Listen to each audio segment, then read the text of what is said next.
გამარჯობა. BMG TV-ზე წერტილის დროა, მე ვარ BMG-ის მთავარი რედაქტორი და ტელეპროექტ წერტილის ავტორი და წამყვანი ჟურნალისტი თელარა გელანტია. დავანონსეთ განათლების რეფორმა და უცბად გაირკვა, რომ თურმე თბილისის სახელმწიფო უნივერსიტეტი ყოფილა ჰარვარდი, საქართველოს ტექნიკური უნივერსიტეტი კემბრიჯი და ილიას უნივერსიტეტი ოქსფორდი. ასე უპასუხა პრემიერმა ირაკლი კობახიძემ საზოგადოების სხვადასხვა ჯგუფის რეაქციას, რომელიც ტექნიკური უნივერსიტეტის თესეუსთან გაერთიანების გადაწყვეტილების გამოცხადებას მოჰყვა. რა მიზანი აქვს ხელისუფლებას, რატომაა ნაკლებად დამაჯერებელი ორი უნივერსიტეტის შერწყმა, უმაღლესი სასწავლებლების განვითარებას და სწავლის ხარისხის გაუმჯობესებას რომ მოიტანს და რა საფრთხეებს ხედავს აკადემიური სფერო თესეუს და ტექნიკური უნივერსიტეტის გაერთიანებაში. თესეუს ბრენდის ქვეშ თბილისის სახელმწიფო უნივერსიტეტის ფსიქოლოგიისა და განათლების მეცნიერებათა ფაკულტეტის პროფესორი ფსიქოლოგი მარინა ჩიტაშვილი ჩაგვერთვება რამდენიმე წუთში, თუმცა ვიდრე ინტერვიუს დავიწყებთ, შეგახსენებთ ტექნიკური უნივერსიტეტის ფაქტობრივად გაუქმების გადაწყვეტილება განათლების მინისტრმა საზოგადოებას 29 იანვრის ბრიფინგით ამცნო. ხოლო თავად ტექნიკური უნივერსიტეტის რექტორს თურმე წინა დღეს უთხრეს ეს ამბავი. გუშინ გავიგე, ასე უპასუხა რადიო თავისუფლებას დავით გურგენიძე. მოგვიანებით ის BMG-მაც ჩაწერა. რეფორმა კეთდება სიკეთისთვის, ირწმუნება რექტორი, მაგრამ ვერც იმას მალავს, რომ ასე ერთი ხელის მოსმით 104 წლიანი ისტორიის უნივერსიტეტის თესეუსთან შერწყმა ადამიანებში გარკვეულ კითხვებს აჩენს. ცუდი არის ის, რომ ახლა ისტორიის უნივერსიტეტის ერთი ხელის მოსმით 104 წელიწადია, ჩვენ გუშინწინი გიორგი ნიკოლაძე გავხსენეთ, ადამიანებს ეს შეგრძნებაც აქვს. ამიტომ ყველაფერმა ერთმანეთთან დააბალანსოს, რეფორმა კეთდება სიკეთისთვის, დღევანდელი ხელისუფლება მინდა გითხრათ, რომ არ არის ყოფილი ძველი ხელისუფლება, რომ ერთი ხელის მოსმით ადამიანებთან შეკითხვის გარეშე და მით უმეტეს აკადემიურ პერსონალთან და სტუდენტებთან შეთანხმების გარეშე ეს გადაწყვეტილებები სრულად მოიყვანოს. თუ ტექნიკური უნივერსიტეტის თესეუსთან შერწყმა იგეგმებოდა, რატომ არაფერი გითხრა ამის შესახებ თავად მინისტრმა 16 იანვარს, როდესაც საქართველოს ტექნიკური უნივერსიტეტის დაარსებიდან 104 წლის თავის ღონისძიებაზე იმყოფებოდა, ან რომელ კვლევას ეფუძნება სამინისტროს გადაწყვეტილება. ეს არის ის ორი ძირითადი კითხვა, რასაც ბოლო 2 დღის განმავლობაში პროფესორ მასწავლებლების ის ნაწილი სვამს, რომელიც წინააღმდეგია ტექნიკური უნივერსიტეტის თესეუსთან შეერთების. რა პასუხი აქვს განათლების სამინისტროს ამ დროს? მინისტრი აცხადებს, რომ თესეუს და ტექნიკური უნივერსიტეტის გაერთიანება ერთი ფაკულტეტი, ერთი ქალაქის პრინციპს ემსახურება, რომლის შედეგად ჩამოყალიბდება ორი ჰაბი თბილისსა და ქუთაისში. მოვისმინოთ კიდევ ერთხელ სამინისტროს არგუმენტები ამ თემაზე. მოგეხსენებათ, რომ კონცეფციით ჩვენ დავაანონსეთ ერთი ქალაქი, ერთი ფაკულტეტის პრინციპი, რომელიც გულისხმობს დუბლირებული ფაკულტეტების გარკვეულ კონცენტრირებას.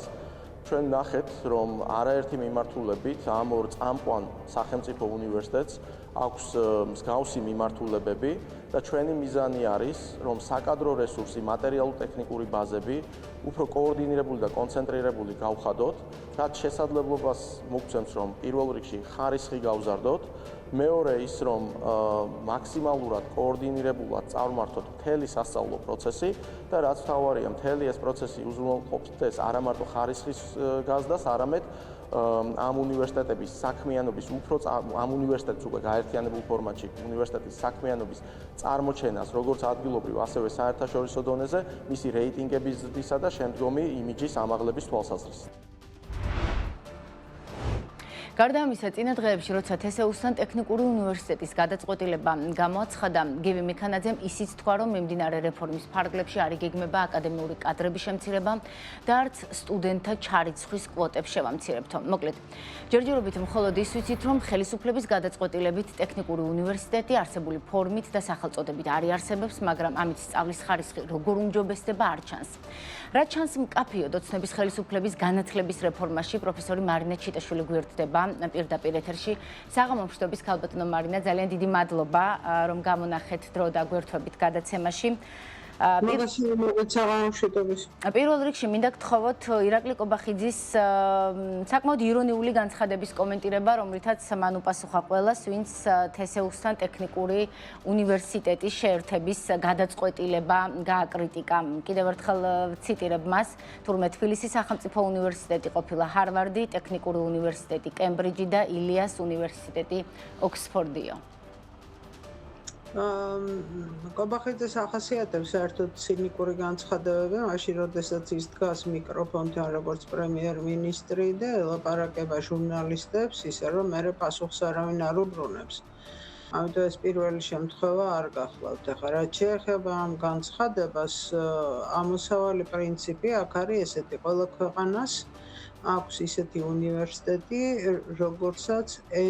როგორიც ამ ქვეყანას უნდა. ანუ ეს ნიშნავს იმას, რას ახარჯავს ქვეყანა საზოგადოებრივი სიკეთის შექმნას და ადამიანური რესურსების განვითარებას თავისი მოქალაქეებისათვის, რომ ის იყოს წარმატებული. შესაბამისად, მაშინ, როდესაც ლაპარაკია იმაზე, რომ TSO არის ჰარვარდი, თურმე ირონით, კემბრიჯი, ტექნიკური და ილია კიდევ ოქსფორდი, ჩემი პასუხი გახლავთ დიახ იმ დანახარჯებით, რასაც სახელმწიფო ახარჯებს უმაღლეს განათლებას, ყოველ შემთხვევისათვის ბოლო 35 წელიწადია, ერთიც მეორეც და მესამეც ჰარვარდს უტოლდება კემბრიჯს და ოქსფორდს, იმიტომ რომ ასეთ შემთხვევაში ჩემმა ერთმა კოლეგამ, პროფესორმა ზურაბ დავითაშვილმა პირდაპირ თქვა, რომ ადამიანს, რომელსაც არ ესმის რა როლი შეასრულა თბილისის სახელმწიფო უნივერსიტეტმა თანამედროვე მოდერნული საქართველოს მშენებლობაში, მას საერთოდ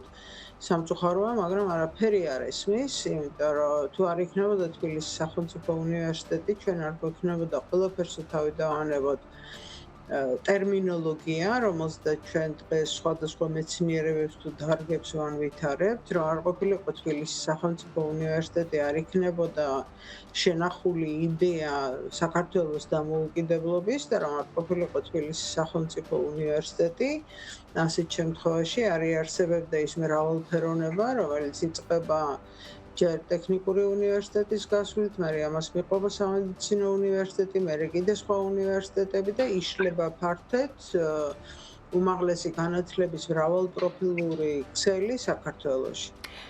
ვიდრე ამ ორი უნივერსიტეტის მექანიკური შერწყმის შესაძლო შედეგებზე ვისაუბრებთ, კიდევ ერთი კითხვა პრემიერის ტონთან დაკავშირებით, როდესაც აკადემიური წრე ყოველ შემთხვევაში ნაწილი წუხს წინააღმდეგია შეერთების კითხვას სვამს, რატომ არ იცოდნენ თავად, რატო ხდება ეს ერთი ხელის მოსმი და ასე შემდეგ და მეორე მხრივ ირაკლი კობახიძის ასეთი ტონი ტოვებს თუ არა სივრცეს პროფესიული დისკუსიისთვის, რეფორმის საჯარო განხილვისთვის, თუ ხელისუფლებამ ასე გადაწყვიტა და ასე მოხდება. სანამ თქვენს ეთერი დაიწყებოდა, მანამდე გადავათვალიერე ახალი ამბები და წავიკითხე, რომ თურმე პრემიერ-მინისტრი 3 თებერვალს იქნება მსოფლიო ქვეყნების კონფერენციაზე დუბაიში და მასთან ახლავს განათლების მინისტრიც ბატონი გივი მიქანაძე. ახლა როგორ გონიათ ორი უნივერსიტეტის შეერთების ყვალობაზე, რომელიც სხვა ქვეყანაში ნორმალურ დემოკრატიულ ქვეყანაში იქნებოდა სერიოზული, ასე ვთქვათ, განსაკუთრებით ამ წინააღმდეგობის ფონზე, რომელიც არსებობს, სერიოზული პრობლემა, რომელსაც დაჭირდებოდა, ასე ვთქვათ, დაждდომა საუბარი, დარწმუნება თუ გადარწმუნება თუ, ასე ვთქვათ, გადაწყვეტილების შეცვლა, პრემიერ-მინისტრი და განათლების მინისტრი წავიდოდნენ სხვადასხვა ქვეყანაში. ეს გახლავთ ჩემი პასუხი, იმიტომ რომ განათლება ეს არის გადაწყვეტილება, რომელიც მათ მიღებული აქვთ, ეს არის ის, რაც მათ საერთოდ არ აინტერესებთ, რას ფიქრობენ ადამიანები, ანუ ისინი, ვინც არიან დაკავებული ამ აკადემიურ სივრცეში, სხვათა შორის ეს ეხება როგორც პროფესორ-მასწავლებლებს, ასევე სტუდენტებს, ასევე ადმინისტრაციულ პერსონალს, იმიტომ რომ უნივერსიტეტი თავისი არსით არის კორპორაცია, რომელიც დგას ამ ძირითად მდგენელზე, ესენი არიან პროფესორ-მასწავლებლები, სტუდენტები და ადმინისტრაცია. არც ერთის გარეშე, ანუ ერთ-ერთი რო გამოვაკლოთ, უნივერსიტეტი აღარ ფუნქციონირებს. ამიტომ თქვა იმისა, რომ გადაწყვეტილია თუ არა, ყველა ნიშანი იმის სახეზე არის, რომ გადაწყვეტილია, რა თქმა უნდა, მათთვის გადაწყვეტილია, რომ ეს ორი უნივერსიტეტი უნდა შეერთდეს. რა მოლოდინი გაქვთ თქვენ? რა ვხედავთ უკვე გარკვეულ პროტესტს, როგორც TSO-ს, ისე ტექნიკური უნივერსიტეტების სტუდენტების ნაწილის მხრიდან, პროფესორ-მასწავლებლების, მაგრამ იქნება ეს საკმარისი იმისთვის, რომ უკან დაიხიოს ხელისუფლებამ და შეცვალოს ეს გადაწყვეტილება? მე არ მგონია რომ ეს საკმარისი იქნება იმისათვის რომ ხელისუფლებამ უკან დაიხიოს და შეცვალოს ეს გადაწყვეტილება. ერთადერთი ესეთი პრეცედენტი მე მახსოვს 2023-ში რუსული კანონის პირველ ვერსიასთან შემოტანის დროს, როდესაც მათ ეს კანონი გაიტანეს უკან და თქვეს რომ არასოდეს აღარ შემოვიტანთო და მე რაც დატრიალდა 24-ში 25-ში ყველანი კარგად ხედავთ რომ ჯერჯერობით მათ უკან არ დაუხევიათ არაფერზე. ამიტომ აქედან გამომდინარე მე არ მგონია რომ ამას ჰქონდეს რაიმე გავლენა გადაწყვეტილება ეს შეიძლება მოხდეს მხოლოდ ერთი ასე ვთქვათ წინაპირობის შემთხვევაში თუ პროტესტი იმდენად დიდი იქნება რომ შეწუხდება ყველა და ასეთ შემთხვევაში ხელისუფლებას მოუწევს პირდაპირ ვიტყვი პრემიერის შეცვლა. გასაგებია. ვისაუბროთ, აი პროტესტი რამ შეიძლება კიდევ უფრო მასშტაბური გახადოს. ჩვენ ხშირად ვსაუბრობთ როგორც ზოგადი განათლების სისტემაში არსებულ პრობლემებზე, უმაღლესი განათლების სისტემა, სწავლის ხარისხი გვინდა რომ იყოს უკეთესი და ნაწილი შეიძლება პროფესორ-მასწავლებლების თუ სტუდენტები შეიძლება ფიქრობდნენ კიდეც რომ აი რატომაც არა, რეფორმა ყოველთვის კარგია და ახლაც ხო ვუყურებთ რეფორმის პროცესს. თქვენ როგორც ერთი პროფესორი რა რისკებს ხედავთ? ტექნიკური უნივერსიტეტის თბილისის სახელმწიფო უნივერსიტეტთან შერწყმაში არანაკლებ დიდი საფრთხეა ეს თბილისის სახელმწიფო უნივერსიტეტის ერთ-ერთ ინტერვიუში ამბობდით. ჩავშალოთ. კი ბატონო, მოგახსენებთ, ჯერ დავიწყოთ იქიდან. რეფორმა არის ცნება, რომელსაც აქვს ორი პოლუსი, დადებითი და უარყოფითი. ამიტომ, როდესაც რეფორმას მიეწერება, გინდა თუ არა, რომ ის აუცილებლად პროგრესულია, ეს არის მცდარი დაშვება, რადგან რეფორმა შეიძლება იყოს უკან გადადგმული ნაბიჯიც და ასეთ შემთხვევაში ის რაც განსახილველად შემოტანილ უმაღლესი განათლების კანონში ცვლილებებში წერია, ეს არის ერთმნიშვნელოვნად უკან გადადგმული ნაბიჯი. აქედან გამომდინარე ამ რეფორმას მე ნამდვილად ვერ ჩავთვლი პროგრესულ რეფორმად. ვერც მე და ვერც ბევრი ჩემი კოლეგა და თუ საჭირო იქნება ამაზე თავისუფალ მედიასთან სულ თავისუფლად შეგვიძლია რომ დავშდეთ და ვისაუბროთ, იმიტომ რომ ეს არ არის ამ წუთას ამ გადაცემის თემა.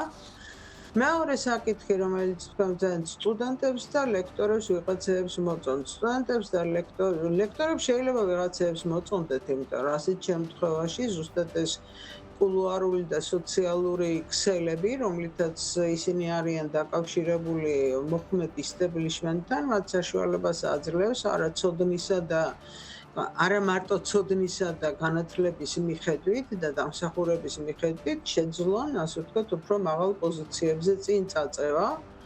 მაგრამ რაც შეეხება სტუდენტები კმაყოფილები იქნებიან იმ შემთხვევაში, თუ კი მათი სასწავლო გარემო იქნება მაქსიმალურად კომფორტული. თუ სასწავლო გარემო არ იქნება მათთვის კომფორტული, არა აქვს მნიშვნელობა როგორი მოსწრების იქნება ეს როგორი მოსწრება აქვს ამ სტუდენტს.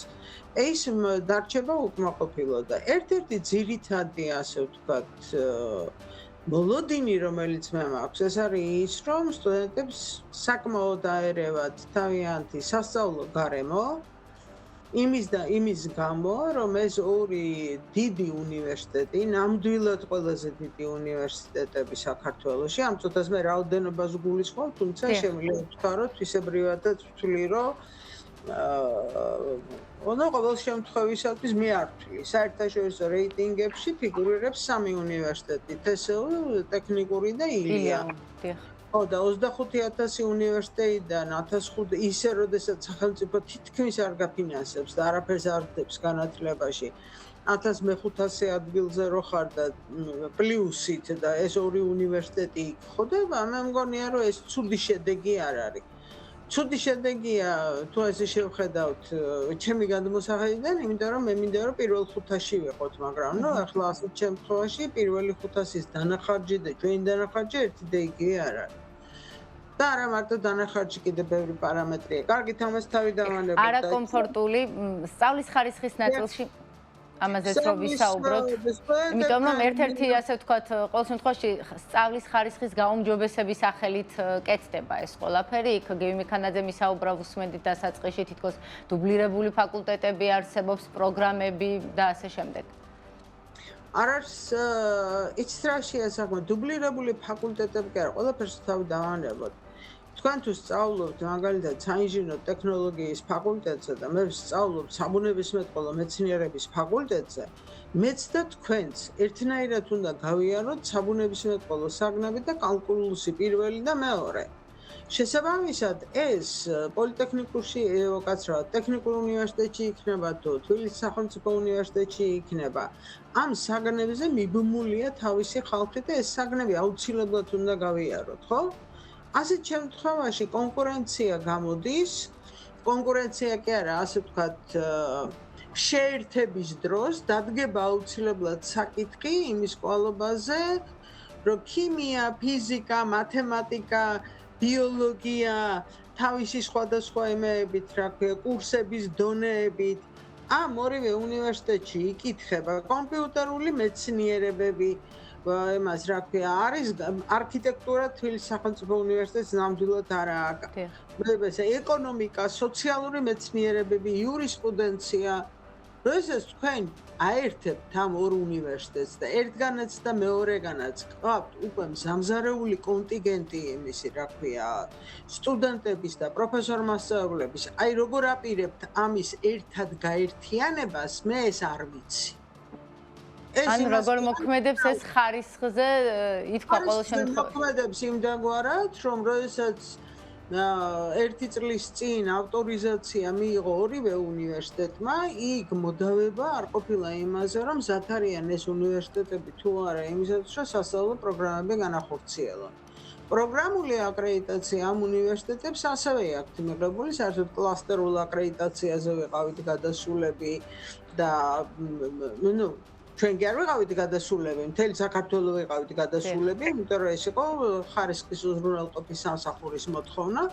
მათაც აქვთ ეს გავლენა, მაგრამ თუ თქვენ დაიდებთ ამ ორ პროგრამას, მაშინ არ არსებობდა ესეთი წესი, რომელიც ახლა შემოგთავაზეს ახალი რეფორმით, ერთი სახელმძღვანელო, უკაცრავად ერთი საგანი, ერთი სახელმძღვანელო.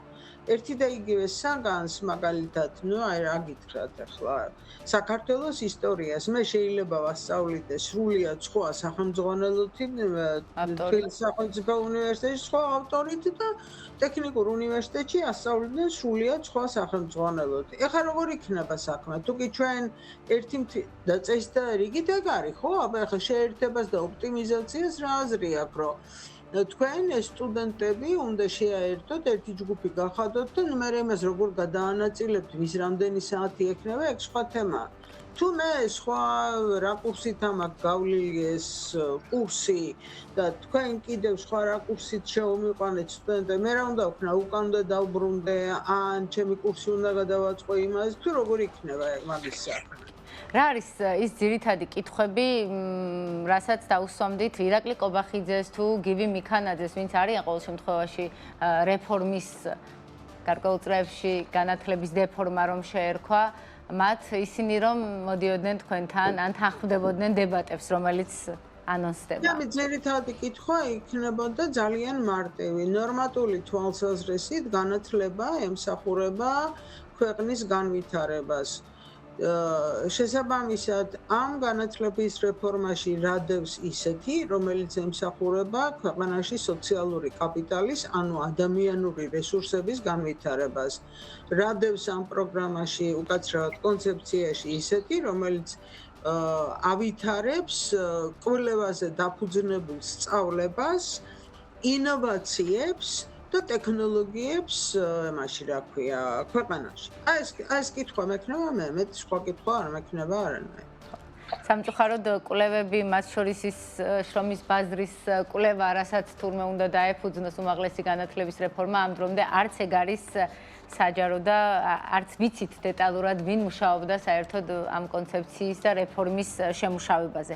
ქალბატონო მარინა, დღეს როგორც ნახე სიახლეებში ჯაბა სამუშია რამდენიმე სტუდენტს შეხვდა შემდეგი შეხვედრაც შეიძლება დაიგეგმოს თსუ-ს რექტორთან. თქვენ პროფესორებს ხო არ გქონიათ კომუნიკაცია, პარალელურად დღეს გავრცელდა ასევე სოციალურ და პოლიტიკურ მეცნიერებათა ფაკულტეტის პროფესორების ფარული გამოკითხვის შედეგი 62 პროფესორიდან არც ერთი ეთანხმება უნივერსიტეტების გაერთიანების საკითხსო. თქვენი ფაკულტეტიც ხომ არ აპირებს ამ მიმართულებით ცალკე გამოკითხვის ჩატარებას ან არ ვიცი, მე ვერ გეტყვით, ჩვენი ფაკულტეტი რას აპირებს და რას არ აპირებს, ეს ალბათ უფრო ფაკულტეტის ადმინისტრაციას უნდა კითხოთ. ეგ გამოკითხვა ჩაატარა საკუთარი ინიციატივით სოციალურ და პოლიტიკურ მეცნიერებათა ფაკულტეტმა და მერე დადო წერილი, რომლის მიმართვა უფრო სწორად რექტორისადმი, რომელსაც ხელს აწერენ არა მარტო სოციალურ და პოლიტიკურ მეცნიერებათა ფაკულტეტის პროფესორები, არამედ როგორც მე ვიცი, იმიტომ რომ მეც მაქვს ხელი მაგაზე მოწერილი და დღეს 2 თებერვალს შევიდა ეს ხელმოწერილი წერილი კანცელარიაში 1015 ადამიანის ხელმოწერით შევიდა. ეს არ არის მცირე რაოდენობა, იმიტომ რომ პროფესორები ვართ სხვადასხვა ფაკულტეტებიდან, როგორც ჰუმანიტარულიდან, ასევე იმიდან, რა ქვია, ფსიქოლოგიის და განათლების, ასევე მგონი საბუნებისმეტყველო მეცნიერებებიდანაც არიან და შემიძლია გითხრათ, მან ესეთი სიტუაცია, რომ ჯერ დაიწერა ერთი წერილი, რომელიც ითხოვდა იმას, რომ გაგვაცანით რა ხდება და მერე უკვე ჩაატარეს მაზე რა ქვია, გამოკითხვა თვითონ ფაკულტეტზე ახლა და ის ტექსტი, რომელიც დაიწერა, იმ ტექსტზე ხელი მოვაწერეთ ყველა, იმიტომ რომ ხა ფარულად შემეკითხები თუ ღიად, ჩემთვის სულ ერთია, იმიტომ რომ მე გეტყვი, რომ ეს არ არის სწორი გადაწყვეტილება. თუმცა შეიძლება ნაწილს, ასე ვთქვათ, ღიად სხვადასხვა მიზეზით, შეიძლება შიშითაც თავს იკავებდეს. ეს წმინდა ტექნოლოგიის საკითხია და ამიტომ რომ ჩაატარეს, მაგაზე არანაირი პრობლემა არ არის და თუნდაც სოციოლის 62 პროფესორი რო ამბობს, რომ არა, გინდა ფარულად და გინდა ღიად, დანარჩენები ღიად ვაწერთ ხელს ახლა ჩვენ გამოკითხვა არ ჩაგვიტარებია ამის ყვალობაზე. გასაგებია. რამდენად მნიშვნელოვანია ამ საკითხზე იგივე თსუ-ს რექტორის პოზიციაც იყოს საჯარო და ცნობილი. შაბათ-კვირის განმავლობაში რამდენიმე კომენტარი გავრცელდა თავად დავით გურგენიძის ის პროტესტის მონაწილე პროფესორ მასწავლებლებს და სტუდენტებსაც შეხვდა. ჯერჯერობით ასე ჯაბა სამუშიას კომენტარი არ მოგვისმენია. მე რამდენადაც ვიცი, დღეს შედგა გაერთიანებული წარმომადგენლობითი საბჭოს, იგივე სენატისა და აკადემიური საბჭოს სხდომა, რომელიც დაიწყო 11 საათზე.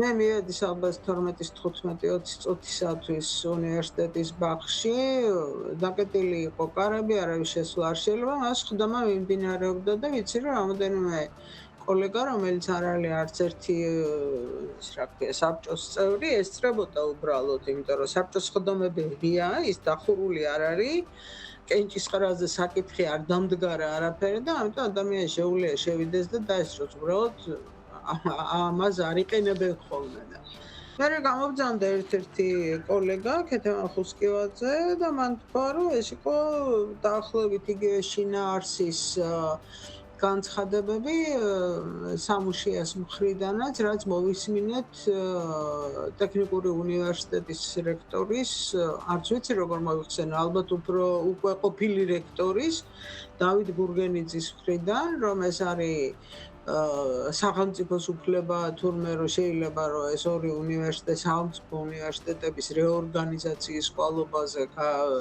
იურიდიულად აქ ყველაფერი სწორია, როგორ მოხდება ეს და ოპტიმალური ვარიანტი რა იქნება თსუ-სათვის, ამის შესახებ უნდა ვიმსჯელოთ ამ პროცესს ლეგიტიმაციას. ხო, დღეს წესრიგით მე მგონი უნდა შეხვედროდნენ ტექნიკური უნივერსიტეტის წარმომადგენლებს განათლების სამინისტროში და როდესაც დაისვა კითხვა, რომ თქვენ როდის აპირებთ მისვლას, დღეს არა, მაგრამ ამ დღეებში მომიწევს მისვლა. თუ გავითვალისწინებთ, რომ 3 და 5 თებერვალს არ იქნება მინისტრი, ასეთ შემთხვევაში ვისთან ისაუბრებს უნივერსიტეტიდან 10 ადამიანი პლუს რექტორი, მე ამას ნამდვილად ვერ გეტყვით. მაგრამ მთლიანად კონტექსტი გვეუბნება იმას, რომ ეს ამბავი გადაწყვეტილია და აბა ეხლა თქვენ იცით, როგორ ყოჩავად მოიქცევით. განათლების უმაღლესი განათლების კანონში, რომელიც ახლა არის ცვლილებების შეტანილი, პირდაპირ წერია, ჯერში უნივერსიტეტის განმარტებაა შეცვლილი, კარგად არ წამიკითხავს, უნდა ჩავხედო, მაგრამ ეს აღარ არის უნივერსიტეტის განმარტება. მაგრამ რაც მთავარია, იქ პირდაპირ წერია, რომ სახელმწიფო შეუძლია რეორგანიზაციის კვალობაზე, ხო, აქ ერთი რაღაცის დამატება მინდა, უბრალოდ დავამატებ. რეორგანიზაციის კვალობაზე, როგორც თვითონ გაეხარდება და რამდენი ხნითაც მოუნდება, იმდენი ხნით დანიშნოს დროებითი მმართველობა, რექტორიც, კანცლერიც და თქვენ წარმოიდგინეთ ხარისხის უზრუნველყოფის სამსახურიც. ამ პერიოდში იშლება როგორც აკადემიური საბჭო, ასევე წარმომადგენლობითი საბჭო და მომავალში, როდესაც არჩევნები დამთავრდება, შემოდის ახალი ნომენკლატურა, თუ შეიძლება ასე ითქვას საშტატო განრიგში, წამყვანი პროფესორი, ეს წამყვანი პროფესორები იქნებიან აკადემიური საბჭოს შემადგენლობაში. არ იცით როგორი ვერტიკალია, რომ აი სრული დეჟავიუ მაქვს, როგორიც იყო, მე რომ სწავლობდი და მუშაობა რომ დავიწყე, მაშინაც კი არ იყო უკვე ისეთი უნივერსიტეტში აწყობილი სისტემა თავისი ასე ვთქვათ იერარქიებით, სადაც ელემენტალურად ცხვირის გაყოფა არ შეიძლებოდა არსად და განსხვავებული აზრის გაჭეჭება. რა ამოძრავებს ამ რეფორმით ქართულ ოცნებას და რატო დასჭირდა ერთგვარად რომ შევაჯამოთ ჩვენი ინტერვიუ ასე მართლა 104 წლიანი ისტორიის მქონე ტექნიკური უნივერსიტეტის გაქრობა, ფაქტობრივად გაუქმება და შეერთება თბილისის სახელმწიფო უნივერსიტეტთან.